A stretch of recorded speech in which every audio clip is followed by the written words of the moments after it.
We at the Alliance for Responsible Citizenship do not believe that humanity is necessarily and inevitably teetering on the brink of apocalyptic disaster.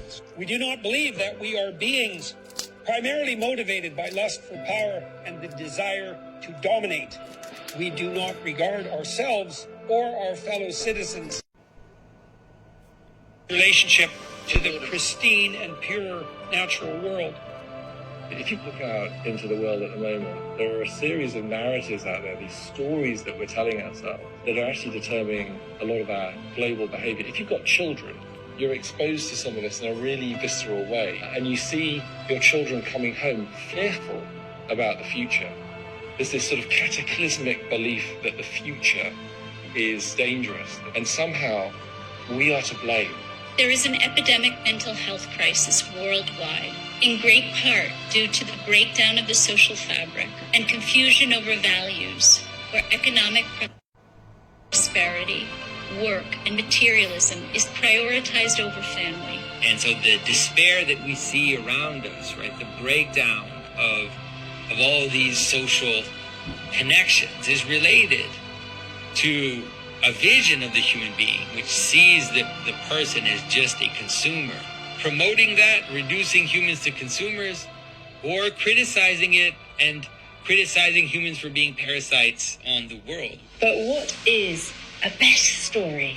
What is the better story that we can tell that will enable us to walk forward the way we need to walk forward as societies and nations? That is really going to be the big theme. And it's time to bring a more optimistic vision and to believe in ourselves, in our civilization, in the things that made it such an extraordinary civilization. We need to formulate a different vision. And I think that we have in our traditions, we have in our great theological movements of the West in the past 2,000 years, we have the possibility of formulating a different vision of humans.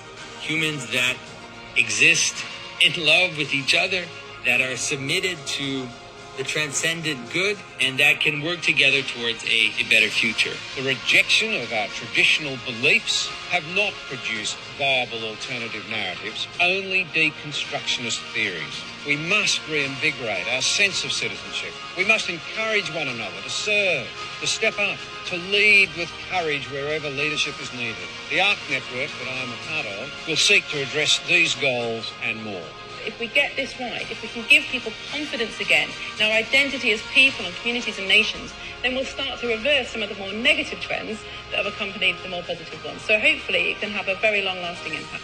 ARC is emerging already as a wonderful community of people who are just full of hope for the way forward and want to bring in a different culture and a different vision for where we can go as a people. I believe in great minds meeting and looking together for solutions. You cannot overestimate the impact of an idea.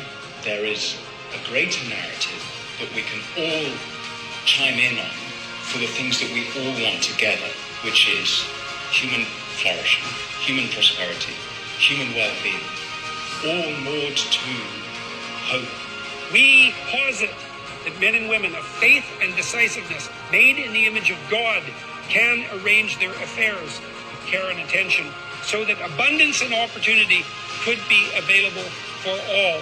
We hope to encourage the development of an alternative pathway uphill out of both tyranny and the desert, stabilizing, unifying, and compelling to men and women of sound judgment and free will.